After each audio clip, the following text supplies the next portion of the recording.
Congratulations on a decade. A decade. G'day everyone and welcome to the Trekzone Spotlight. Today's guest is another favourite crew member of mine, Mr. Doug Drexler. He's worked behind the scenes on the Next Generation, Deep Space Nine and Enterprise, as well as Battlestar Galactica and most recently Defiance. But Doug, with Nick Meyer being announced as a producer and writer on the new Trek TV show, surely it's only a matter of time until your name's announced. Wouldn't I love to? Wouldn't I love to? I have no idea whether I'll be involved with it. I'm sure that I haven't heard anything from any of my friends. No one that I know of has been in meetings with them yet. You never know what's going to happen. I mean, it could be like J.J. Abrams, where they want to have an entirely. So many things figure in to what's going to happen. I mean, look, you might have a unit production manager who has worked in the past, say for visual effects, has worked with a team on 3 projects before. Those are the people he's going to want to get, you know? So I have no idea. I'd love to. And I think that we're probably in the best position to see a TV series set back in the Prime universe, given that there seems to be a bit of a distinguishing. They seem to want to have this distinguishing between the movies and the TV series, unlike the past where it's been all in together and we'll all share the rights and we'll all share the universe. I just get the sense that Paramount want their own property and CBS want their own property. Well, it's showing the fans that there are people over there who understand what they're not happy about, which is fantastic news. Now, CBS and Paramount are kind of 2 different entities now. I think that Paramount is the movies and this TV series is CBS. And I don't think that either. I don't know what the deal is, but as I understand it through the grapevine, is that each group can do whatever they want with the property. The television arm can do whatever. I mean, hopefully it'll be done in the Prime universe. Be the universe that we've known and loved. If it was me, I'd like to see it in the future, beyond where we've been. Because I think one of the things about Star Trek that I always loved, and we don't have so much anymore, is it was always a showcase for new technologies. And we've kind of been pedaling in place as far as technologies go. It doesn't matter whether you're 100 years, 200 years, it's all the same basic thing, I mean, we've finally got to get to that place where interface consoles are no longer graphics, that it's, stuff in front of you that you could pull and slide over and, virtual instrumentation and stuff that's actually right here, I mean, like we've seen in the movies, like what was the Spielberg movie with the future cops? Minority Report. I mean, I think that was the first time we really saw that to any great extent. One of the first times in the movies. Not that people who were science fiction fans and read science fiction hadn't seen it in their heads, and but I think we have to get to that because we're almost getting to it now. You know what I mean? We're going to have that in the 21st century. We need to have some new stuff on the show that inspires people and makes them dream about what's possible. That's Star Trek at its best. And I just hope that whatever happens with the new series, that they look at that seriously and try to make, do that thing where Star Trek is a technological oracle, predicting stuff that makes kids who are watching it grow up wanting to make it real. I think that Star Trek movies have always been a little bit more action-packed than the TV series, and I think that's purely because that's, as you say, that's what it is, and you've got to... It's the medium. Yeah. It's the medium. Exactly right. They want, multi-billion-dollar, they want to pack the theater in, and if you can't hit that mass market audience that demands that kind of popcorn, cotton candy, rock'em sock'em, big explosions, fights. TV is where real storytelling takes place most of the time these days. I think television has surpassed the movies. Yeah, absolutely. Really do. Well, and especially even in the changes in the television structure since Enterprise finished 11 years ago, it has become what Star Trek was pioneering. It's become quite serialized in terms of plot lines and taking major plot threads over a season arc and even doing shorter seasons and shorter run 13 episode seasons to really drive home some quality scripts and plots. Yeah, I'm sorry to see that most series don't do many more than 13 episodes. I saw that happening in England first. Red Dwarf and stuff doing 13 episode seasons or 12 episode seasons. And we were doing like 26 episodes.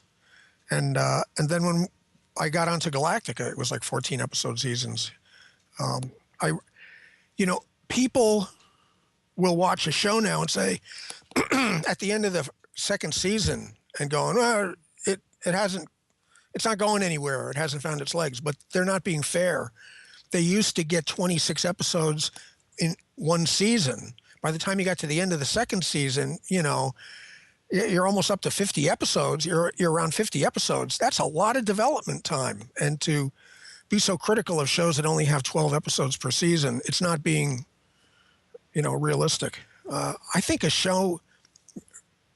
very rare that a show hits the ground running, at least, it happens, but on Next Generation, we saw that TNG didn't take off till season 3. Oh, I think that's been the, dare I say, the curse of all Star Trek. It's almost always been season 3 where the series have really found their feet, worked out what's going on, and really driven themselves as a series separate from the franchise, separate but a part of the franchise. Well, look, Defiance did 3 seasons, and that's only 13 episodes or something per season. That's not enough time to get going. 3 seasons is not what it used to be. That's a shame. Too bad. But the thing is that the pie, television and everything, it's all been sliced so thin because of internet and streaming and stuff like that, that when there used to only be 3 major networks in the United States, CBS, NBC, ABC, that pie there was a lot of money there. But now it's like, we don't want to take a chance and greenlight 26 episodes. Doug, earlier this month, you lost a close friend in Anthony Fredrickson. He was a member of the Star Trek family as well. Can you tell us a little bit about Anthony's work on the show? Well, first I should start by saying that Anthony and I were friends for 50 years. I met him in like 7th grade social studies class. And he had been with me on almost every adventure and job I had been on. When we ran the Federation Trading Post, he was there. And when we did the poster books, he was there. And when we were at the very first Star Trek convention in the 70s together, and then when I got into makeup, I brought him along there, and he was with us on all the makeup jobs, and Dick Tracy. And, when I went to the art department and the opportunity came up to bring him in, that's when Anthony came in. And I think he came in around 3rd season or something on Deep Space Nine. And he's just really, the thing is, you try to get a group of people together that feels like family. And that's really what we had with Mike and Denise and Jim Vanover and Anthony and me and, people with a history and had a shared childhood for sure, Mike hired him to come in and do scenic with us. And that meant lots of backlights. And I think I was saying that one of Anthony's great talents was kludging things together. And when we were doing DS9 at the time, there was no CG yet. So sometimes visual effects would run out of money, and they would need a model of a Klingon space station or something like that. And Gary Hutzel and Dan Curry knew that they could come up to the art department, and we could kludge something together we had a lot of stuff we kept in the back room that old model kits and stuff we found in the trash, and you could take that and glue it together, put lights on it, paint it, put insignias on it. And you'd have like a relay station or something like that. And Anthony was great at that. So he was our king of kludge. But, Anthony understands science fiction and understands technology and understands science fiction technology and understood Star Trek. He was a perfect guy to have on the show. And, you couldn't get a more dedicated person than him. Well, everybody, I have to say, everyone that we had in the department was super dedicated. It was really unique. As you were telling me off air, Doug, it's not uncommon to go a year without work in show business. So obviously it was very rare for 20 years of solid Star Trek production moving from one to the next. That was an incredible run. Just absolutely amazing. When Enterprise ended, I'm thinking, wow, that was one incredible run. That's probably the end of my career. I'll never work again. Fortunately, I've done okay. That's after we won the Academy Award, the phone didn't ring for like a year. And most people imagine the opposite of that your phone would start ringing, but it's not true.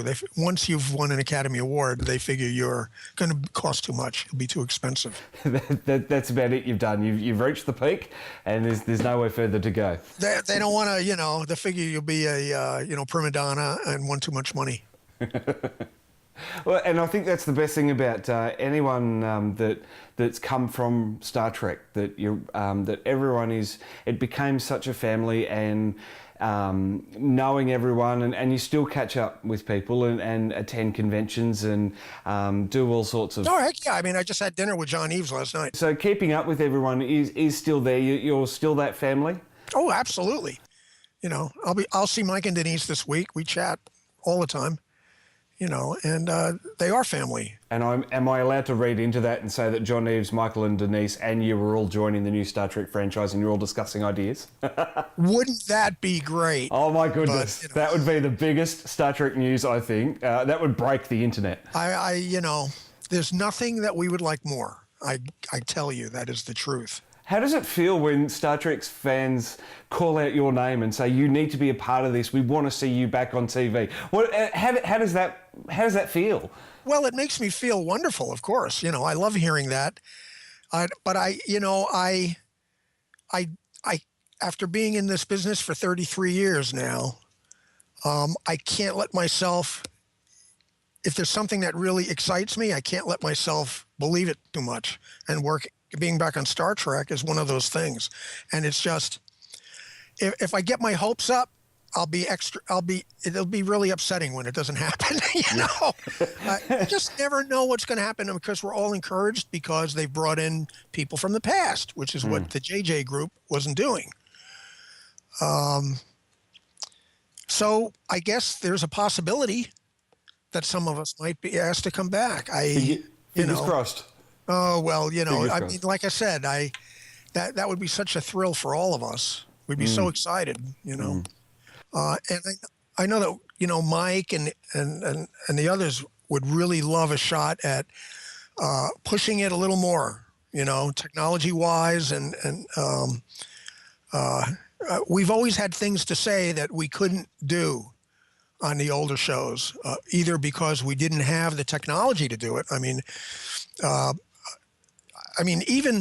Even the scenic art department, where Mike is in charge of all the interfaces and graphics.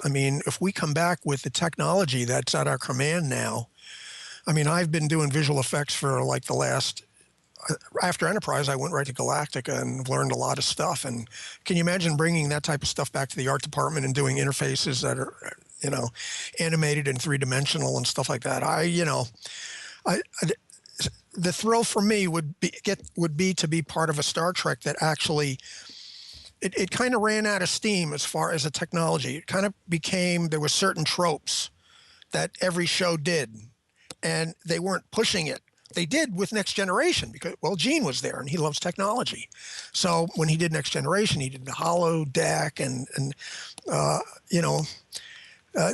I thought it was wonderful that TNG affected people technology-wise about what they wanted to see in the future, the same way the original series did. After Gene was gone, the other shows continued to tell good stories and have fun science fiction and stuff, but we weren't pushing that World of Tomorrow thing as hard as we should have. And I think that right here would be a perfect place. Do Star Trek, make it, in the future, still a recognizable universe, but the kind of stuff that we have to.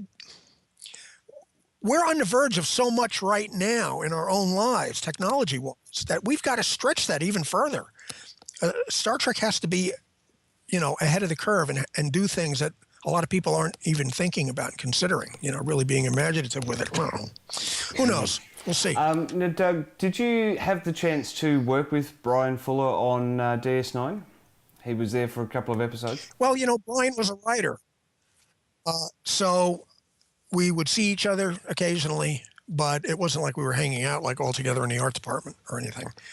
Bryan is, I really admire him. Hannibal and Pushing Daisy, those shows are really, and some of the stuff he was doing on Hannibal was so out there and so cutting edge. Everything about it, the way it was shot and the aesthetic and the atmosphere, and I just think he's a brilliant guy, and a Star Trek fan, a fan of the original. We need that to save the soul of the show. Absolutely. Well, Doug, fingers and toes and ears are crossed that some good news comes out of more good news comes out of Trek in terms of people that Bryan and Nicholas sign up to work on the show, and cast and crew. It's going to be an absolutely amazing ride, and we've only got 11 months, maybe 10 months to wait now. Yeah, we're all excited because we all believe that the show is going to return to the kind of storytelling that everyone loves and the heart and soul of the show. Which, the movies were great action flicks, but I felt like they forgot about, what the heart and soul of the show was. I always felt that J.J. Abrams was a Star Wars kid. It was like somebody gave the Star Wars kid the keys to the starship. and the thing is that JJ always makes movies that brings in a lot of people, and when you're making that kind of money, it's hard to think. You can't fault him. He did exactly what the studio wanted, was to put, to fill the seats in the theaters. I'm really proud of CBS to understand where things went off track a little bit as far as their main audience. The main Star Trek audience, there's the Star Trek community and Star Trek fandom, which is pretty powerful.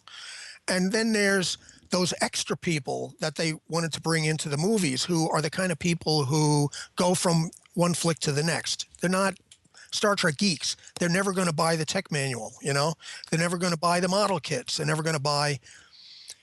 The people who have been following the show since '66 and the wonderful continuity that has seen us through all the way through Enterprise, those kind of people who love knowing all the details, they love knowing the history, those, I think that they're realizing that that's a very powerful audience, and you want to be able to plug into that. Gene knew it.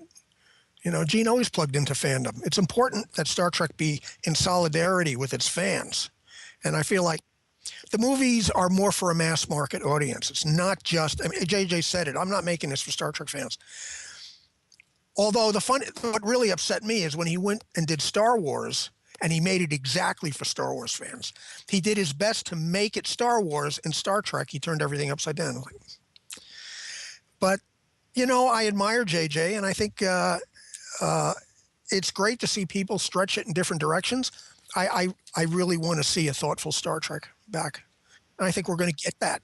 Yeah, I think that even though a lot of us loathe JJ and what he did to the franchise with those movies, I struggle to think now whether there would be a new TV series if the movies weren't so successful in that mass market audience. I think there still would be, honestly, because the studio is still, I mean, merchandising isn't what it was, but Star Trek merchandising still does well for Paramount and CBS, even though there hasn't been a new Star Trek series in like 10 years, right? I have no doubt that they would. I mean, just look at, it's more obvious than ever because they have the internet to look at and see the kind of stuff that fans are doing, and fan sites and even fan films and stuff that are being done.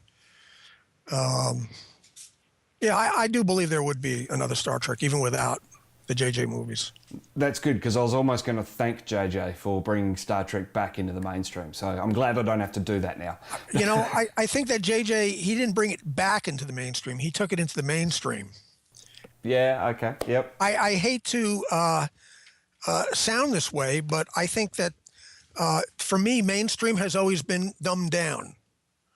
There's only one, I don't want to insult anybody, but there's only one way to get that big audience, and you got to make it so everybody gets it and everybody finds it exciting. And, I really think that nothing of real value ever comes from something that everybody loves.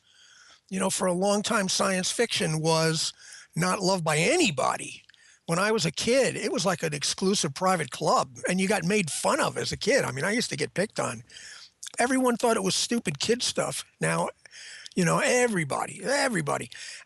Hey, I'm not complaining, because the more science fiction type stuff there is out there to do, it keeps me working, But I just think that there are some shows that you just have. Listen, I think Paramount was smart to experiment.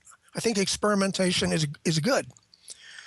But I think that there are some things in the nature of entertainment where if you gild the lily too much, trying to be shiny enough to make everybody come running over like it's, like candy-coated popcorn, peanuts and a prize, it's not going to have that, the type of storytelling. Star Trek tends to be, I know a lot of people probably, laugh at me, but I think for television and movies, it's always been thinking person's science fiction show that asks questions. And a lot of people aren't interested in that, I mean, I've said that on the internet, and there have been people who chimed in and said, oh yeah, people standing around talking, that's really exciting. Yeah. And it really comes down to the way that it's written, the way that it's directed, the way that it's shot. It doesn't have to be a locked off two-shot of two people talking or people walking down a corridor. It's the way that it's interpreted and put to film and made that really makes the show.